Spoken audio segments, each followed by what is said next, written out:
Scuba goes under the sea. The podcast for the inquisitive diver. Thank you so much.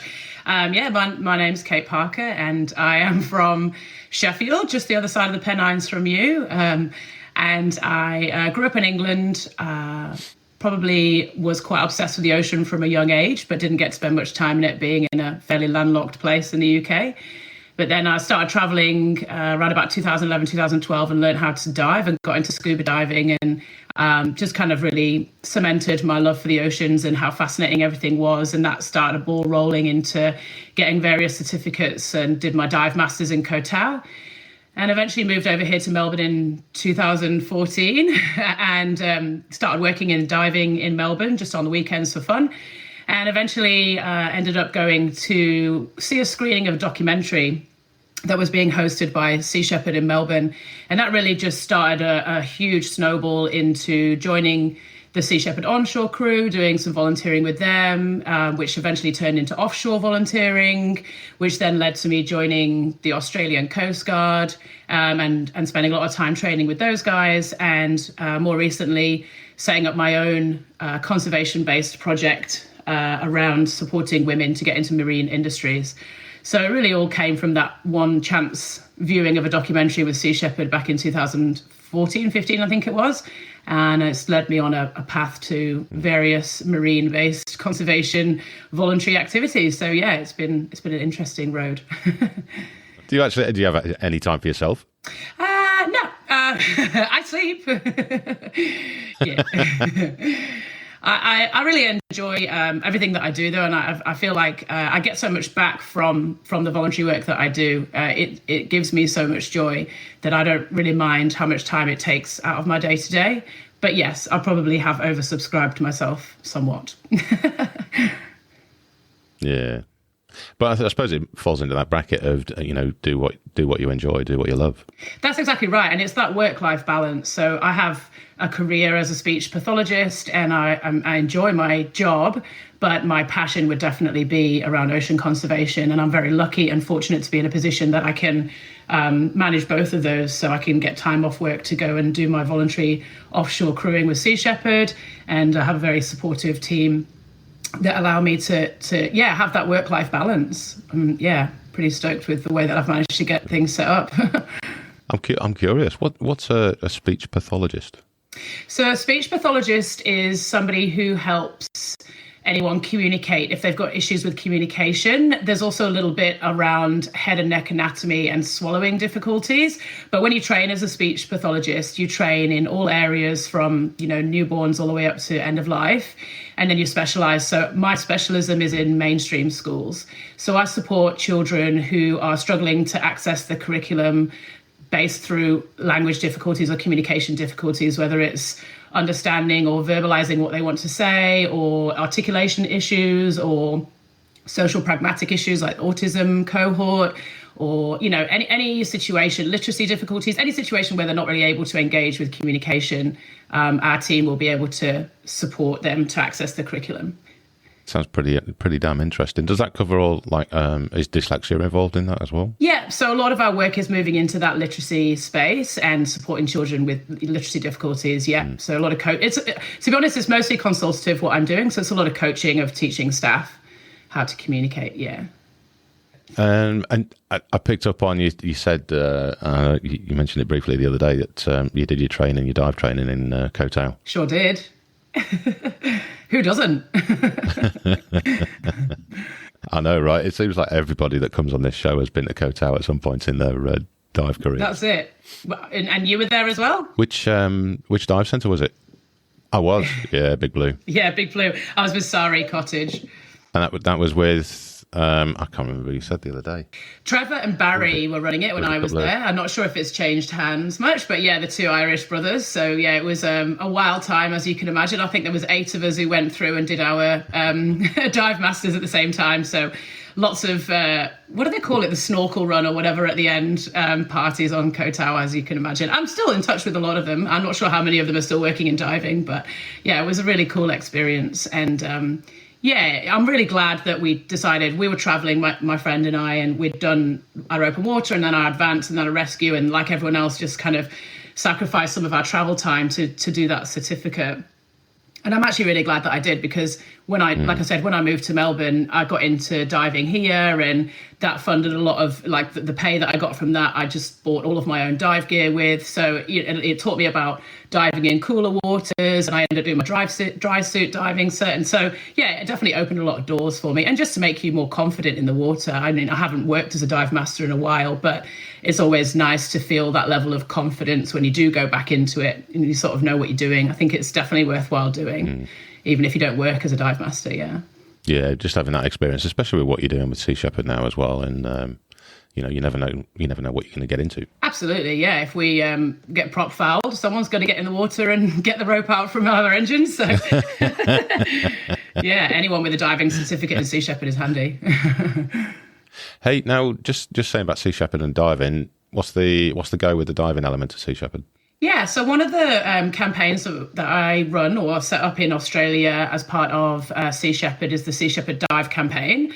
It's only currently in Australia and New Zealand, but it's basically a way that we're trying to set up a network of dive schools that have the same environmental focus as us. And by partnering with these dive schools, we can set up a network so that people who want to dive somewhere where they know the dive school is going to uphold the same environmental values, they can find those dive schools on our website, and then just contact those dive schools and go diving with them. So we have certain standards that the dive schools have to meet, and that's around things like, obviously, like not anchoring on coral reefs and making sure you're disposing of your waste appropriately, and single-use plastics and those kind of things, like ocean-based things. And if the dive schools can agree to those rules, then they can partner with us, and then we can promote them, and they can sell our merchandise through their stores. And if they want to do dive cleanups, we can send onshore volunteers to support them. So it's kind of like a business partnership, but the whole ethos being to sort of drive industry standards up, so that a lot of our dive schools, they really want to come onto the program. They're striving to be really environmentally focused, but they might sell fishing equipment in their dive store or something like that. And so by having these rules, hopefully we're inspiring people like, all right, and we have had this happen before. We said, you take your fishing equipment out of your dive store and you can join the program. And they have, and that's just then helped to sort of reduce that impact on the ocean of sport fishing and recreational fishing. So yeah, it's an idea to set up a network throughout Australia and New Zealand, and hopefully we could move it into the global market. But at the minute, we're just trying to get that network going over here, so that we can have a whole host of environmentally focused dive schools that people can go to. That's the plan anyway. Does it cost the dive school anything? They've got to subscribe each month? Yeah, so they pay us a subscription to be part of the program, and then in return they get benefits. So they get things like discounted merchandise that they can sell on at their own price, and they get access to our logo that they can put on their website and on their communications around anything they're doing. So they can say, we are an official Sea Shepherd dive partnered school. We'll place them on our websites and stuff, so that anybody who comes to Sea Shepherd who wants to go, or do you have any dive schools, they can just jump on. So they've got access to all of our media. I'll post about them on our Sea Shepherd Dive Facebook page and things like that. So yeah, it's like a sort of a two-way supporting each other kind of agreement. Yeah. Yeah, I'm a big advocate for it, because, Sea Shepherd, as big as it is, if it was free to join, then everybody under the sun would want to be in on it. Yeah. At least if they're having to pay a subscription, then you're getting the people that are committed properly. That's it. And I think it's about, having those dive schools that can stand out in a whole strip of dive schools and say, we are the ones to come to if you want environmentally focused diving. And the dive schools that we already have in the program are doing amazing things. They're setting up their own fundraising events and inviting some of the Sea Shepherd Apex Harmony crew to come and give talks and watch documentaries and engaging with the community. And they're engaging with our marine debris team, who do beach cleanups and dive cleanups and organizing their own dive cleanups. So they're doing such fantastic work, and we really want to promote them and make them be the standout environmental dive school in their area.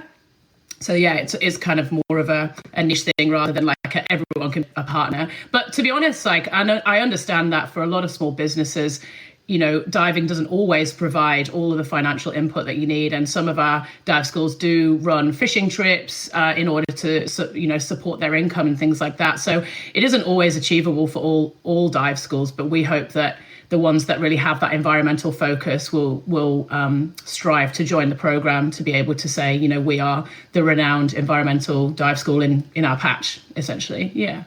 I can imagine it being a little bit more difficult when you start getting into Southeast Asia, where, one of the one of the main sources of food over there is, fish. Yes, absolutely. And so I can see that being a little bit difficult to try and maintain. Yeah, absolutely. So the program was originally in a global market, and then we changed it for the Australian market. So it's very specific around, as you said, like very privileged people who have the financial capacity to avoid eating fish. It's not for sustenance; it's just a pleasure. But we are, thinking about potentially in a global market how that would look, and absolutely we would have to change some of the rules and regulations around that to fit that market. So that's why it's just Australia and New Zealand at the moment. Yeah, I just jumped on to have a quick look, see who got on there, and there's a couple of names I know I can see straight away. Is Dive, Jarvis Bay. Yay! And, those awesome peeps down at Woebegone Free. Yeah, they're so good. Yeah. Yeah. Now we've got, it's a small community at the moment, but we're hoping to grow it. So yeah, I think it's got a lot of potential to help spread that environmental message and to help people really think about what they're doing. Because it's only small changes in the Australian market that need to be made to change, the impact that we have. I mean, even diving in itself can have negative impacts on the environment. You would know, being on Koh Tao, things like Japanese gardens where all the trainee divers go, there's barely any coral there. So, we really need to be mindful, as much as we want to enjoy the ocean and we want to experience all those wonderful things and become passionate about saving it. Even just diving as a hobby can have negative environmental impacts, and we need to be conscientious of that. And I think this program is a good way to promote like those, being mindful of, what you're taking on board ships. Are you taking things that would end up in the ocean and cause damage through plastic pollution, or just all those little things, just little reminders to make sure that our sport is still good for the environment.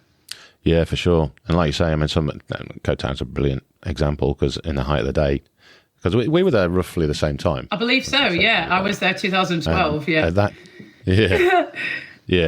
there. In fact, I landed in Bangkok on Boxing Day, early hours of Boxing Day morning, 2012. Wow, yeah, I was on Koh Tao Boxing Day 2012. Yeah. We probably know all the same people. With a monumental hangover. Absolutely. I mean, have you met Trevor and Barry?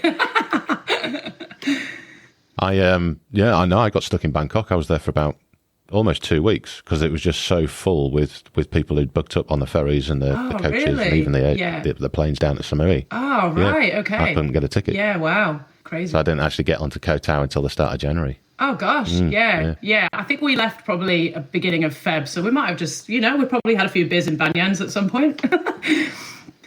Yeah, there's a distinct possibility. But yeah, I mean, Koh Tao, it's a beautiful spot. But I did, when you do your dive masters and you have to submit that plan, and it talks about, how many divers are on the island. I think it was something like 6,000 divers in the water every day, and was it Bands or someone like that had that massive dive boat, and they were just it was like a factory farm. They were just chucking divers in the water all day long, and you sort of think like, oh gosh, such a beautiful remote place and such pristine diving. And the tourism is good in one sense, because it brings money and to the economy and things like that. But then the offset is, what is the impact on the corals around there and the pollution? I mean, I remember we were fastidiously recycling our water bottles the whole time that we were there in the recycling points. And then found out afterwards they just take them to the other side of the island and burn them. So, it's like there are a lot. I think there's a lot of thirst at the moment for that eco-tourism and things like that. But with that comes all that greenwashing, and you've got to be really stringent about who you're diving with and what actually are their practices. And as much as I love my time on Koh Tao, I worry for that place, because I can only imagine it's got bigger and there's more and more dive schools there. And how long is that coral going to be? Look at the Great Barrier Reef, like there's so many places now that people say are not good for diving. And I know that there's all these issues with coral bleaching and things like that, but I wonder how much tourism has had an impact on that as well. And, there's very popular places that just get kind of hounded. We need to be mindful of how much impact we're having there too. Well, I think this last couple of years of COVID is going to be exceptionally good for the likes of Koh Tao and and the Gillies, that kind of those areas that get super busy. That's it. Just having a reset. Yeah. I was talking to Elaine from Master Divers, and but at the height there was almost I think she said it was in the low 90s, the amount of dive shops that were available on Koh Tao. Wow. Ranging from the super big ones to those individuals that were booking stuff online. Yeah. And now it's in the low 30s, if not below that.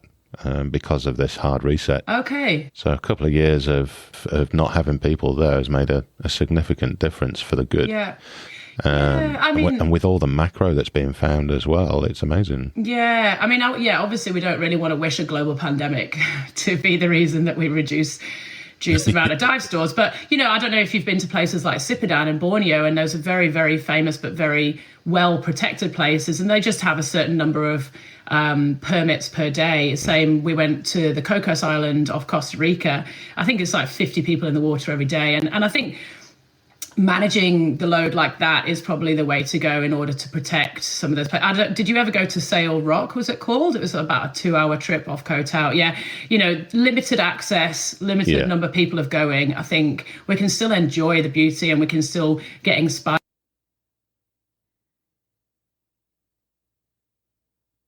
Impact of so many divers in the water. Yeah, it was it's something that happened in the Similan Islands. I was trip leader there for Hallelujah, for Big Blue Cowlack. Nice. And this particular year, the government decided that they'd had enough, and they were restricting numbers, so you could only get a limited amount of park entry tickets per day, and you had to pre-book them. So they massively started to regulate it. And I've got to say, as much as there's so many busy locations in Thailand, once the Thai government decides they've had enough and they're going to clamp down and do some good, they do it in good style. It was, 2014, I think, you could still get onto Kota Chai Island. Mm-hmm. And they decided, no, we've had enough, no one's going on it. Good. And no one's stepped foot on that island again since. Great. They're bloody good at it. Is that, I think a similar thing happened, is that what happened in Boracay in the Philippines? Is that big party place? Is that where they filmed? No, I'm getting confused now. Is that where they filmed that film with Leonardo, The Island? Because that place... Oh, the beach. Yeah, the beach. That was Phi Phi, because that place got trashed as well, didn't it, unfortunately? But I think that when the government does step in and say, no, enough is enough, we're going to shut this down, I think that's really important, and it makes me think, that's good that the government have got that, value for those areas, because obviously tourism, like we said, is helpful in places that need a boost to their economy, but eventually we're just going to trash everywhere that's beautiful and no one's going to go. So it's important to preserve those areas as well so that we can still enjoy them in the future. Yeah, just a bit. Yeah. So you said that, just bringing it a bit closer to home, you said you've done some diving down in Melbourne as well. Correct. I've never actually dived in Melbourne yet. Yeah, right. I keep hearing about it and keep seeing it. You'll have to come down. Yeah, it's literally a fleeting visit. I'm there for 1 or 2 days and then I'm off again, Yeah. No, I was really surprised because I'd only ever done, fair weather diving on all of my dive travels around the world. It was all very nice tropical diving, which is great. And, you get a massive mixture of macro and micro in those places and great viz and stuff like that. So when I started diving in Melbourne, I was a bit kind of, oh gosh, this water is cold and it's kind of a bit soupy and and it's hard and there's currents. But actually, on a good day in Melbourne, I would say is probably actually my preference in terms of diving, because the types of creatures that you can see are just so fantastic. And I did a lot of diving when I was working in the dive school out in the middle of the bay, and there's the old river that runs down through the middle, and I think it goes down to about 100 meters, so there's some great walls, and all the guys were getting on their rebreathers and going super deep. And you can go out through the heads, and they've got a place called the ship's graveyard where there's lots of old decommissioned vessels that have been dumped out there. So there's like submarines and stuff that you can go and dive around. And there's lots and lots of wrecks in the bay because it's quite sort of treacherous coming in through they call it the heads, which is a very small space where all the water comes into a large body of water in the bay. And that was sort of fun and I enjoyed it. But actually, for me, if you go underneath some of the piers and just you can go down for an hour. And you're only going down 5 or 10 meters, but the variety of sea creatures, which is really why I dive, is just amazing. From like tiny little nudies the size of your fingernail that are like bright pink to sort of seahorses. We've got weedy sea dragons in Melbourne, which has just been on my bucket list since I first got a copy of Blue Planet as a young girl and was totally inspired. And you can be spending hours looking around really deep in the water, really close, tiny little things. And then all of a sudden, a great big flat grey ray will come swimming past, like an elephant's just walked in the room, and you're like, whoa, hello. It's just a real beautiful mixture. We've got incredible cuttlefish. I think the first dive I ever did in Melbourne, we saw cuttlefish. I think they were either mating or fighting, or possibly this both at once. But they're changing all the colours, their body's changing shape. It's like being in Blue Planet. We've got the spider crab migration here in Melbourne, which is fascinating. It just, in terms of the variety of things that you can see, I think Melbourne has an absolute lot to offer. Well, Victoria as a whole, there's a lot of cave diving that's happening. There's a lot of like sinkholes and freshwater that you can go and dive in. I haven't done that yet, but yeah, you definitely have to come down and explore. I think it's a probably underrated part of the world for diving, for sure. Yeah, definitely. Well, my other half, her brother lives in Melbourne. Oh, cool. So no excuses. A 3 or 4 day visit. I'll give you a shout. Yeah, for sure. Dive gear with me. Definitely, that would be lovely. Hey, just thinking about sea dragons. Are you up to date with the what's it called, the campaign to save the pier down there? Yeah, Save Flinders Pier. We were down there the other day. Absolutely, yeah. And those guys are a great organisation as well. And yeah, we did actually a beach clean with Sea Shepherd Marine Debris team not long ago, and we removed tons and tons of rubbish off that beach because there was a wrecked yacht, I think. So there was some old, like, big, massive mooring lines and stuff that was embedded in the sand, and we got 4x4s and dragged them all out. So it was quite dramatic. But yeah, the Save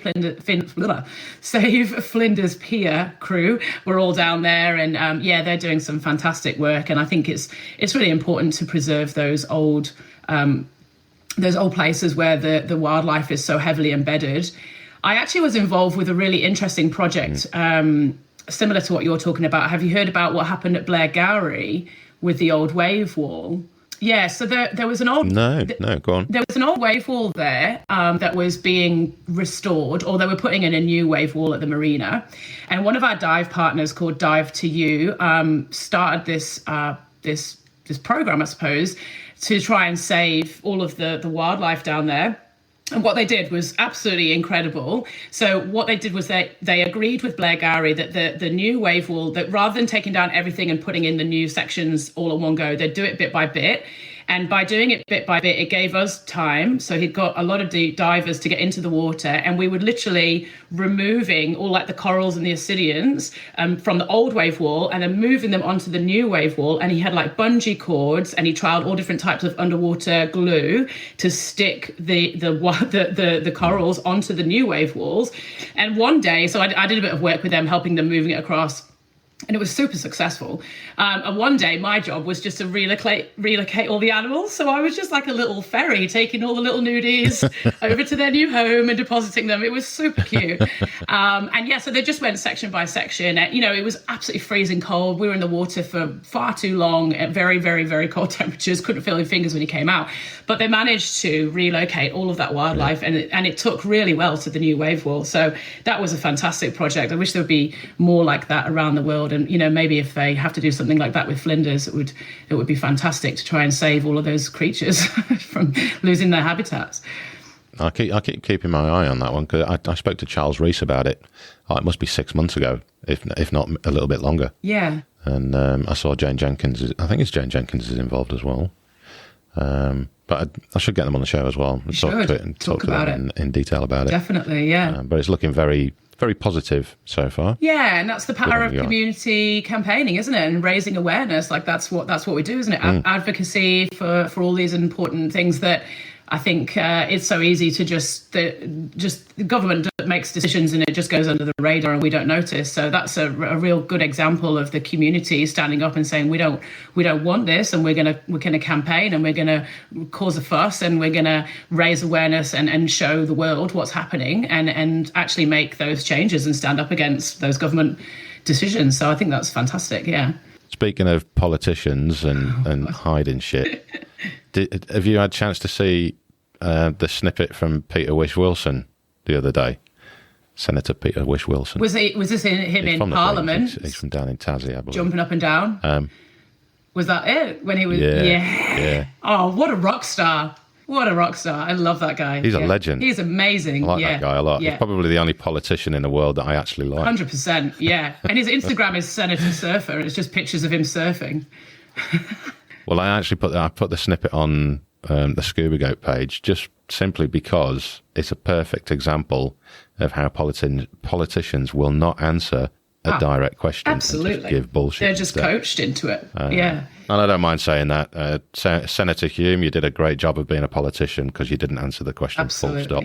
Yeah. Ridiculous. They must have a special politicians school on how to not answer a question because they all have the same trait. But, you know, it is amazing. And people like Peter Wish-Wilson, you know, that it's so fantastic that he's made it that far because, you know, it's so frustrating seeing all these people that are, you know, I don't want to get into a hugely political debate, but I saw a good friend of mine who's like a very well-known person in his community, a teacher in the local school, tried to get into politics just on that very bottom rung because he was passionate about his area that he lived in, and he ran to be a local in the local candidate or whatever, and he didn't get in. But even hearing his stories of like how corrupt it was, even on that very first rung of the ladder, how many people were getting, you know, secretly had their votes were joined together in the background because they were actually a couple, and if you voted for one you were actually voting for the other, and bribery, people getting paid off, the lies, promising stuff that didn't happen. You just think, like, how does anybody with actual good heart and soul get to that level of parliament when it's so impossible to even get your foot in the door without being a totally corrupt person? And next thing, all the people at the top just would have to be that level of corruptness, right?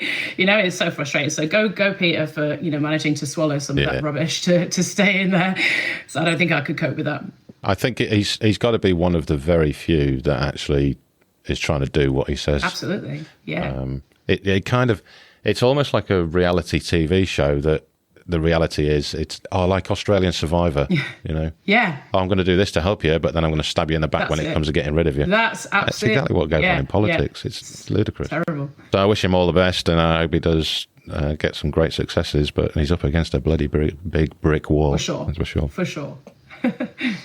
Anyway, I could go on about politics all day long. Oh, okay. But, we won't. Let's circle back round to your experiences with Sea Shepherd. So you've been on several campaigns, haven't you? That's right. Yeah. So I joined after I saw that documentary, whenever it was, 2015. I became an onshore volunteer for quite some time.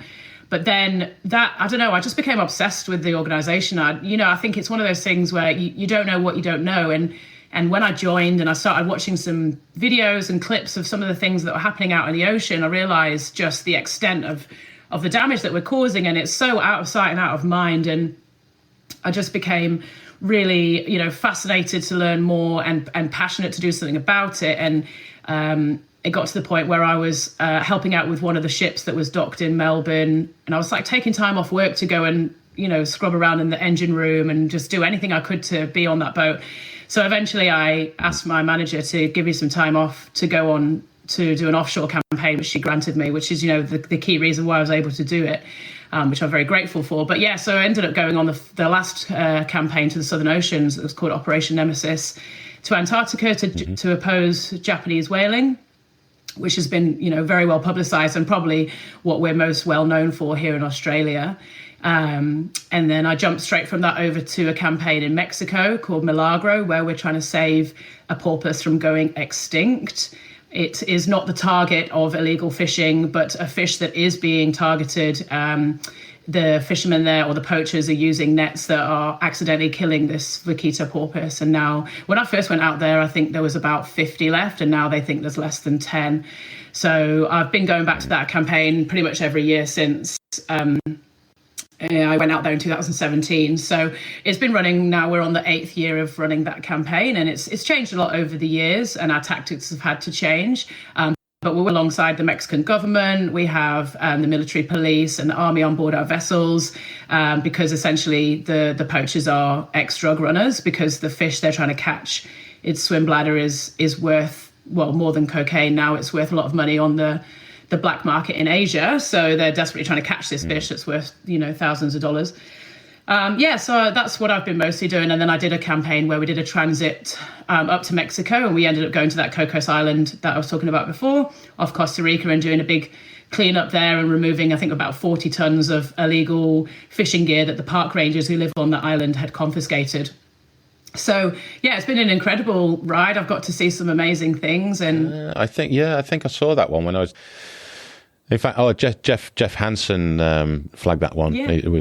We talked about that one briefly when he was on the show. Yeah, that was a lot. That was a lot of fishing. Incredible. So that Cocos Island is the most beautiful place I think I've ever been to, because there's no one there. It's not a tourist destination. Literally, the only people that live there are about 8 park rangers from Costa Rica and their wives, pretty much. And they patrol the waters. It is a designated marine park, but as we know, there's very little policing in those kind of areas, and they're also very popular for illegal fishing. So those park rangers have been patrolling and confiscating, long lines and things like that. But it'd been stockpiling on their island for a long time. They didn't have the means to remove it. So we took our vessel, the White Holly, which is enormous and can take, I think, about 100 tons inside her inner areas. She's got a lot of storage space inside. And we just helped them remove that gear. And, it was mind blowing. We went onto the island and they showed us this warehouse, essentially, that was floor to ceiling filled with these really plastic, that's, what's it called? I can't remember if it's polyfiber, whatever, the plastic nets that are just so barbaric. We were getting our feet caught in them. I can't imagine what it would be like for an animal caught in those nets. Just horrible.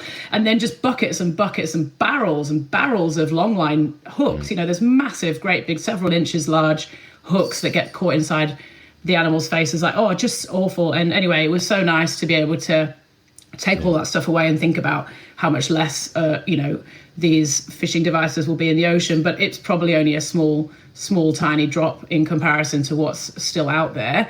But yeah, it was great. And one of the best things about that is that they actually allowed us to go on the island, which is not normal. But we agreed with our captain, managed to agree with them very kindly. And we did this walk. We went over to the other side, and there was a stone that had been carved by Jacques Cousteau, like back in the day, had like a carving from when he'd been there in the 80s or something. Yeah, so it was pretty cool to see that.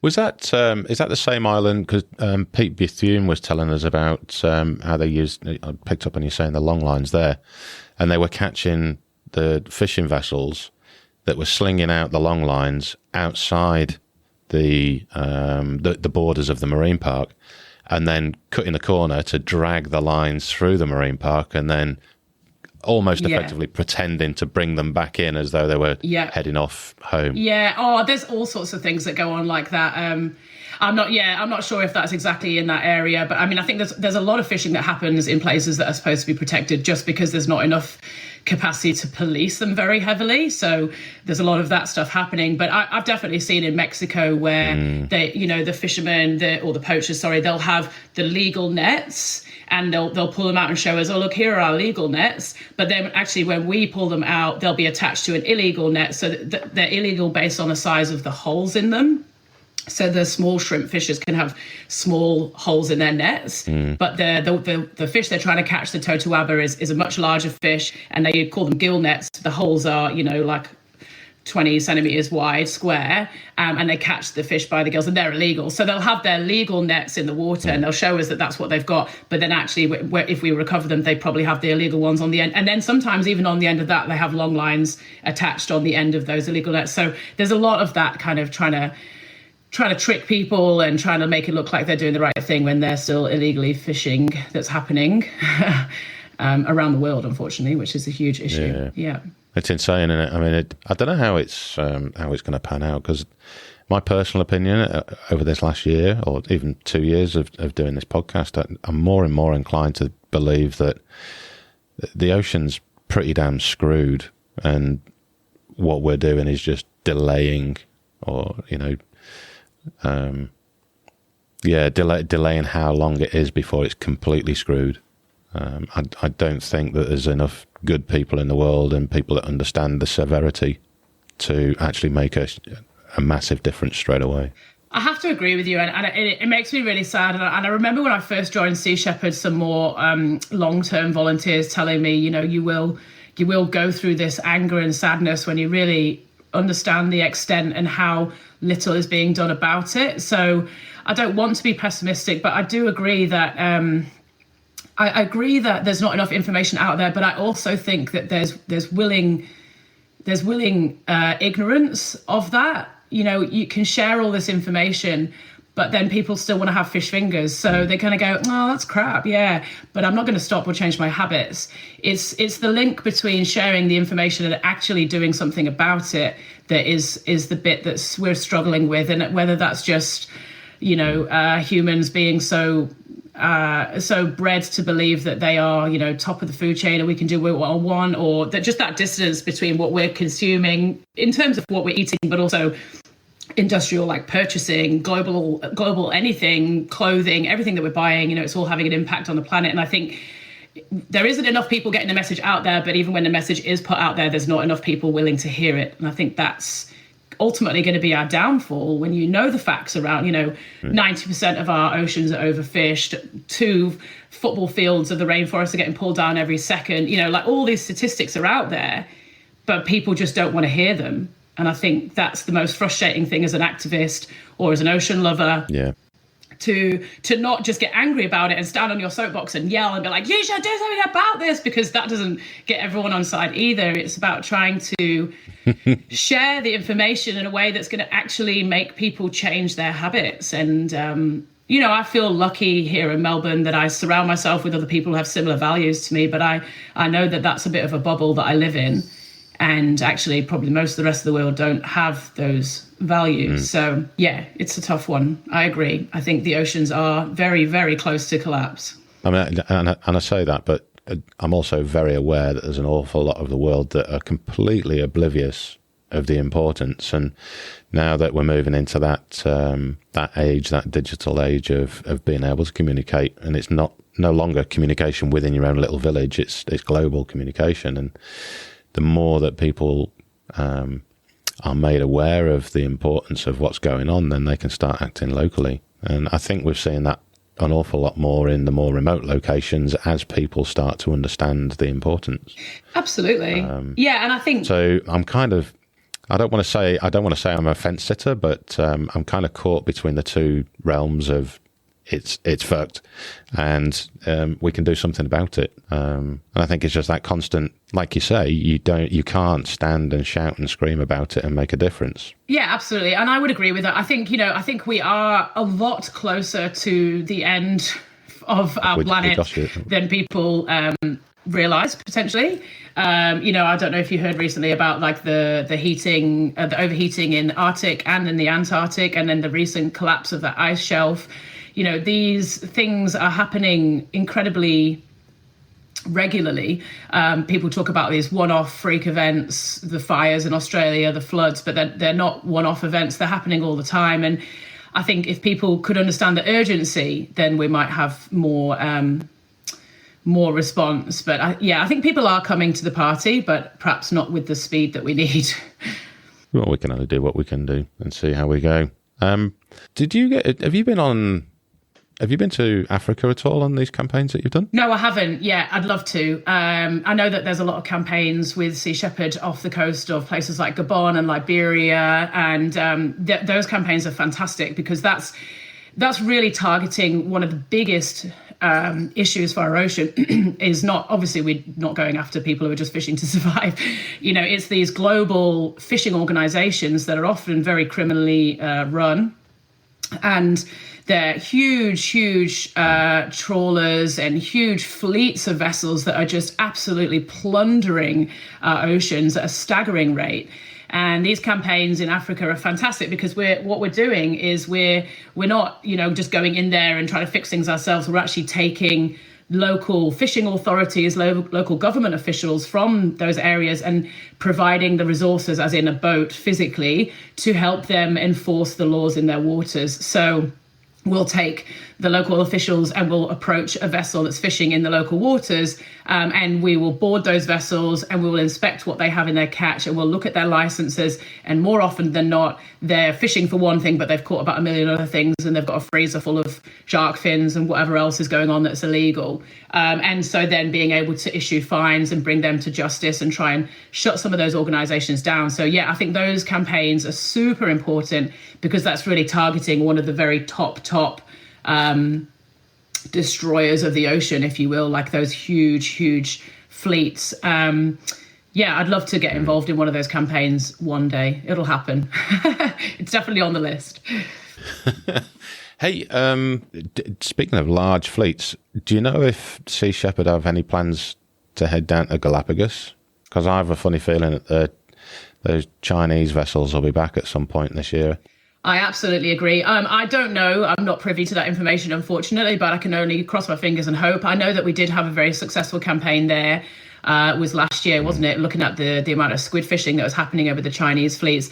Yeah, I mean, poor old Galapagos, like one of the most beautiful places on the planet that desperately needs to be preserved, and its waters just getting plundered. And Sea Shepherd's been operating in that area. We've had campaigns. We had land-based campaigns over there years ago, like 20 years ago. It's definitely a place of note for us. It's just really about how we can organise our campaigns to work with the local government and to be as effective as possible. But yeah, I mean, I hope so. I think one thing that I wanted to touch on as well that came out of it was highlighted in that campaign, and for me was another big reason why I joined Sea Shepherd, is also like what people don't realise is it's not just the amount of plundering of the oceans, but it's the actual human trafficking and slavery that's happening on these enormous vessels. So one of the big flip points for me was that the first time I went down to Sea Shepherd as an onshore volunteer, and I saw a little clip of a campaign they'd done in Antarctica where they found a vessel that was fishing illegally for something called the toothfish, and it was run by a group of criminals from Spain, actually, but their entire crew were from Indonesia.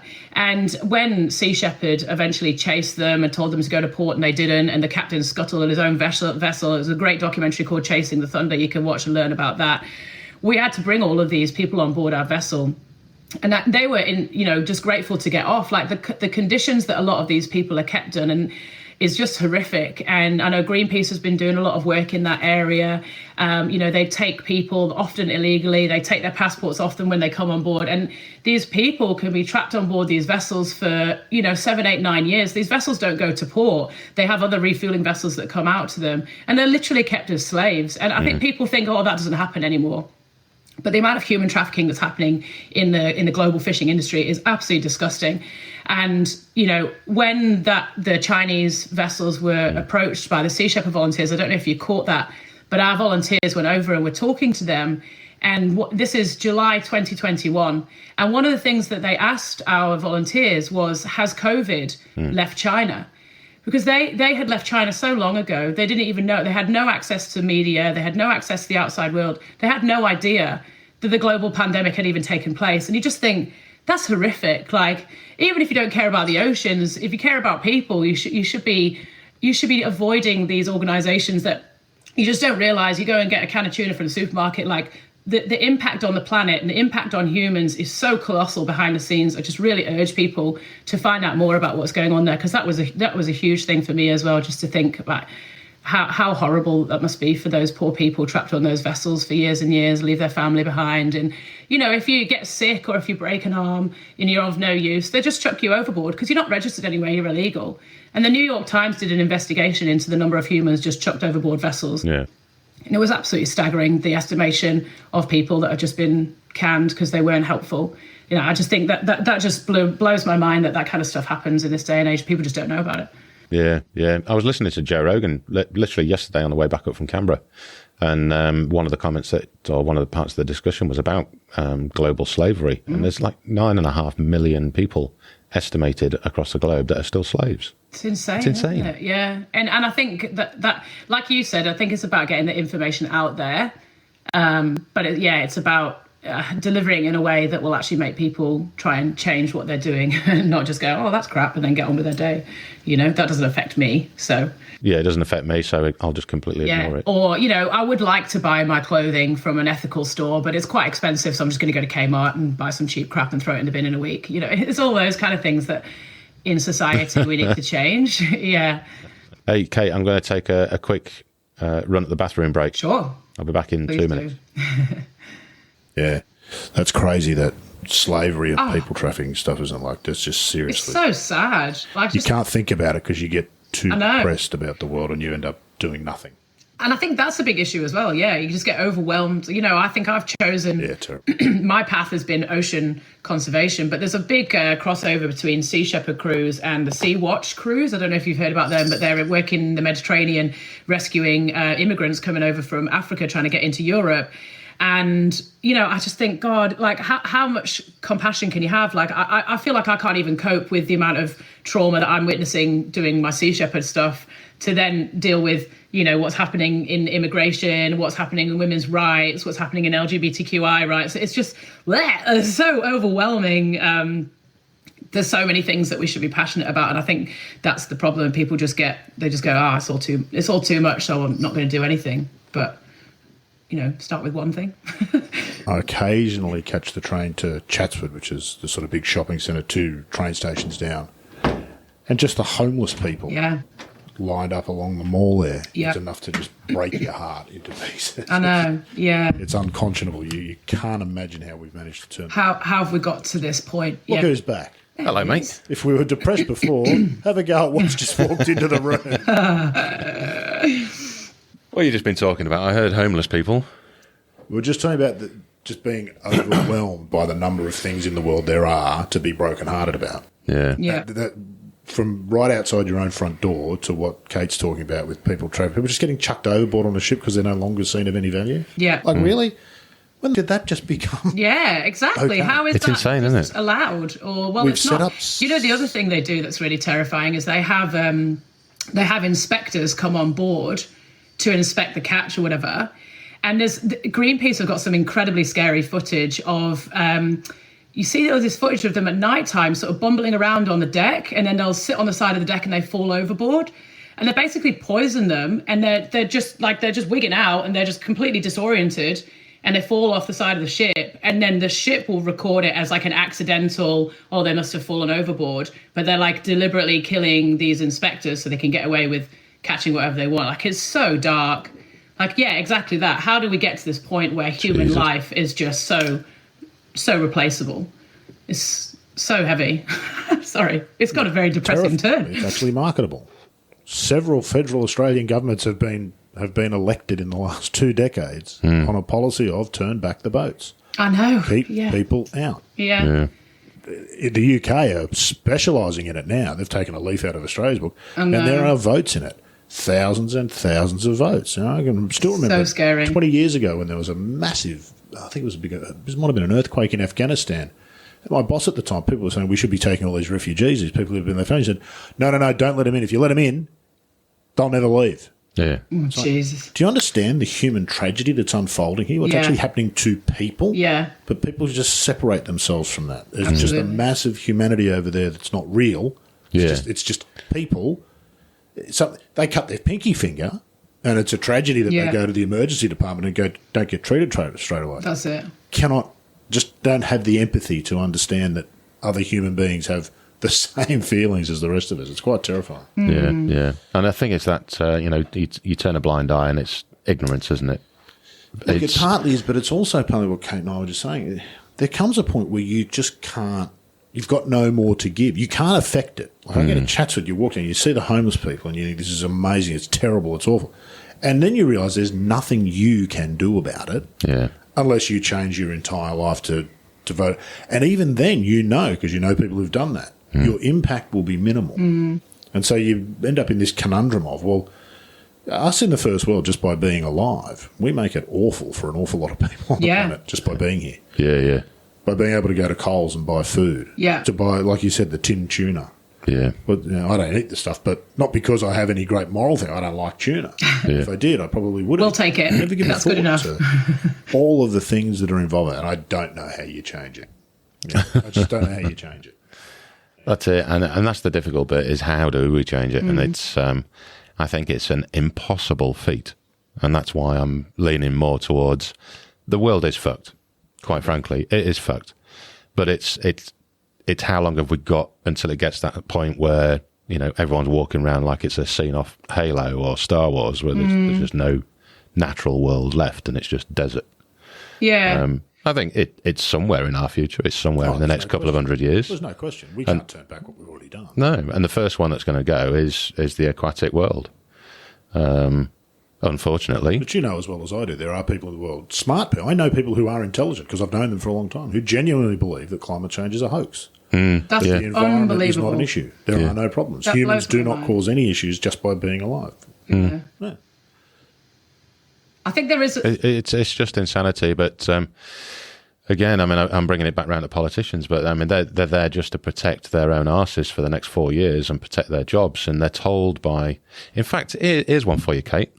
Well, out now, you guys can get back to the conversation. I might actually keep you in this episode, Rod, I tell you. Yeah, it's great. Here's one for you. The DPI, Department of Primary Industries, they're really starting to piss me off. They come out with all of this social media stuff about all the greatness that they're doing. And creating jobs. for those all people that. who don't know it, the guy that got attacked and killed in Sydney last month was my bestie here in Australia, Simon Ellis, bless him.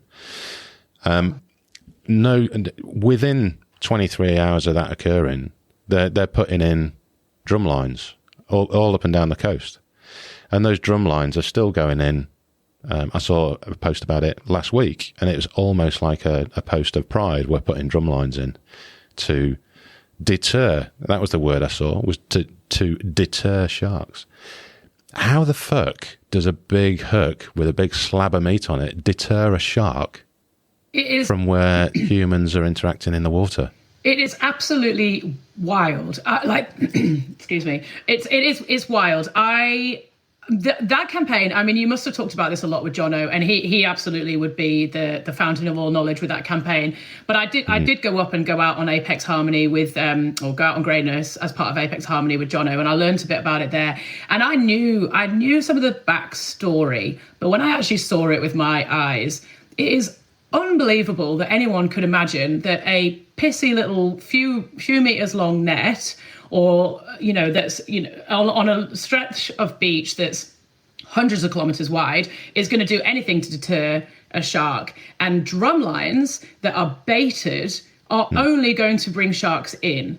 And I knew that was existing, and I thought it was wild anyway. But when I saw actually how close those drum lines are to the shore, we drove along them, and you can see the kids playing, you can see everyone's down on the beach having a great time. You can swim out to those drum lines. They're not far offshore, and they're baited, and they're supposed to catch these predatory sharks, which is the rhetoric that they seem to have, that there's these evil sharks that are going around attacking humans, which is all bullshit. The whole thing is just so frustrating. How Jono hasn't just lost his mind over it, I don't know, because, that is one of the most weirdest situations, that the government is spruiking this idea that these lines that are baited are somehow going to stop all sharks from coming in. No, it's going to attract sharks, or it's going to attract small animals that get caught on the hooks that then attract sharks. So then we're just killing more animals. We're bringing more sharks close to shore. More shark attacks are going to be happening. That pissy little net is not going to stop anything. In fact, I was hearing the other day some statistics around most of the sharks are caught on the way out. They're actually swimming out to sea. They've already been in closer to shore. Yeah. And they get entangled on the way out. Is catching whales. It is so insane. I just don't know what the government's rationale is for that, and also the public's perception of how that could possibly do anything to protect them. It's wild. Well, I called them out. I've done it several times now. I've called them out on their social media posts and said, look, I do disagree with the shark nets. I disagree vehemently with the baited drum lines. And we can go down that route because it's controlled by fishermen. And, I had some fool try and comment on me the other day, trying to tell me that it was correct and all the sharks that are caught are taken back out to sea safely and released, and they're unharmed. Nope. I'm like, dude, you're a fool. Don't believe what you see on Facebook. I've not read it on Facebook. I've seen the reports. Clearly. All right. Have you seen the videos that we've got out there of the sharks being dragged in reverse for over a kilometre? Yeah. They're dead by the time they get there. Anyway, and I call them out and I say, look, dudes, I might be against it, but I'd much prefer it if you came on something like this, like the podcast, and just had an open discussion so I could try and understand where you guys are coming from. Because I mean, harping back to Simon, when Simon passed, we went out on the police boat to the scene. And there was a new copper in charge that was on the boat with us. Really nice fella. But this topic of discussion came up briefly, and I shut him down because he'd been given the party line from the DPI that they're doing the right thing, when in fact, I don't believe they are. And I think the thing that's driving it is, A, the politicians protecting their arse for the next 4 years because they want the job still, and the money that comes with it, all the jobs that come with the shark nets and drum lines, all the fishermen that are getting paid to go out and do this stuff. The fact that they're putting out smart drum, there's no smart drum line. No. Yes, it might tinkle like an alarm when there's something on there, but then you've got to rely on the individual to get out of his bed, to get on a boat, to go and deal with the situation. And as we know from discussions with Jono, it doesn't happen. No. If someone doesn't want to go out on the water to release a shark, they don't do it. No. Absolutely. And you're right. Like the amount of money that's being made, these fishermen, I don't know if there's a documentary called, it was one of the Apex ones. I can't remember it off the top of my head. But Shark Call Envoy will talk about it. They're getting thousands and thousands of dollars to go and do this. It is a legal cull. And you're absolutely right. I saw it with my own eyes. We were checking. Yeah. We went around the corner and saw the drum lines, and there was the government official boat, whatever, fishermen, and they pulled on a tiger shark, pulled it on board their vessel, and we followed them, and we were going to document. They take them far out to the deeper ocean or whatever, and release. And Jono was speeding along, trying to catch up with them and follow them. And I was getting ready with my free dive fins and a camera, and I was going to jump in the water and try and document it. And they whipped that boat around so fast, opened the side door, dumped the shark, and it had sank before I could even get in the water. And Jono explained, that they often will just kind of disembowel them on the way out there, so that they just will get in the water and sink, and then all the evidence is destroyed. So it's all hidden. And going back to what you're saying there about those reports, sure, there are reports out there, but it's like, this happens across everything. This is what's happened with all of the COVID pandemic.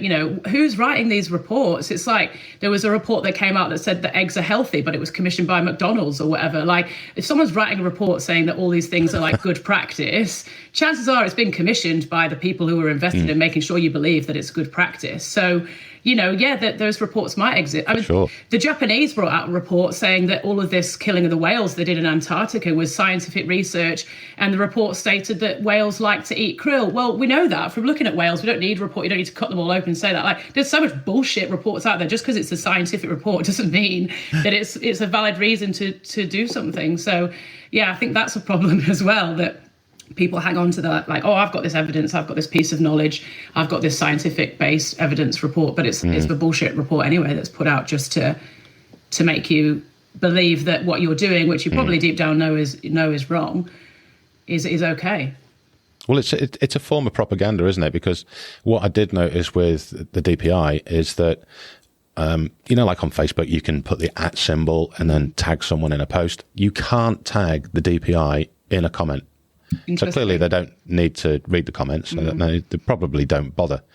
But they're all about tagging sharks, but you can't tag them to have an open and frank discussion or invite them on something like this show to, put the point across so that we get both sides of the story. Because at the moment, the only story we've got is from the activists and the people that are looking in. Yeah. So why not come on a show like this and present your findings to normal people, not politicians, and we can have a balanced debate about what's going on and try and make sense of it. Because at the moment, I don't see any sense in it whatsoever. It's ludicrous. Especially when there's so there's so many other shark mitigation devices that are non-lethal out there. There's so much research and work going into that. But also, as an ocean lover, you have to understand you are going into that animal's home, and I think often the surf community, they're really great advocates for sharks, and even when their fellow surfers have been bitten and, God forbid, in a fatal attack, they're the first ones to stand up and say, we understand the risks that we're taking when we go into the ocean, so we do everything we can to mitigate that risk, but we're not going to just go out there and randomly cull things. It's like people have such a massive hoo-ha when people are killing rhinoceros and things in the savannas in Africa, but somehow killing sharks I don't know, there's something in the psyche of the public and I do run into this a lot with my friends, even friends here in Melbourne who are too afraid to get into the water at St Kilda Marina because they're scared of sharks. It's like, how have you got this image in your mind that there are all these bloodthirsty, murderous, like human-hating killers? I know Jaws has got a lot to answer for in that way, but it's, I don't know, the whole shark thing it blows my mind, because anyone who actually understands sharks and dives with sharks and gets how beautiful they are, how curious they are, and of course, yeah, they can be dangerous, but lots of ocean lovers understand the risks in being around those kind of sharks and accept them, and also how punitive and pointless it is just trying to cull sharks, like as if that's gonna work. That's like, I don't know, standing in a garden and killing bees because you think you're gonna kill a bee's nest or something. I don't know, it's just ludicrous. It doesn't make any sense at all. Well, I went down a little rant rage there. No, it's good. But, on a serious note, DPI, if anyone from the DPI is listening, just get in touch, come on the show, let's have a debate about it. Absolutely. I'm not going to bite your head off. Yeah.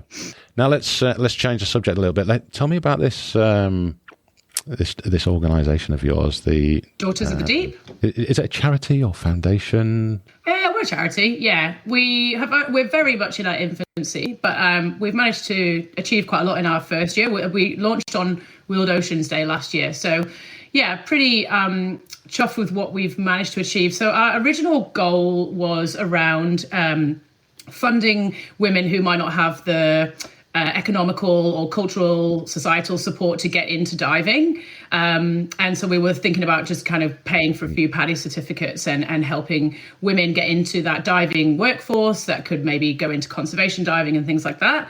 That was sort of our starting point, but it's evolved into looking at gender inequality across all marine industries and across all parts of the world as well.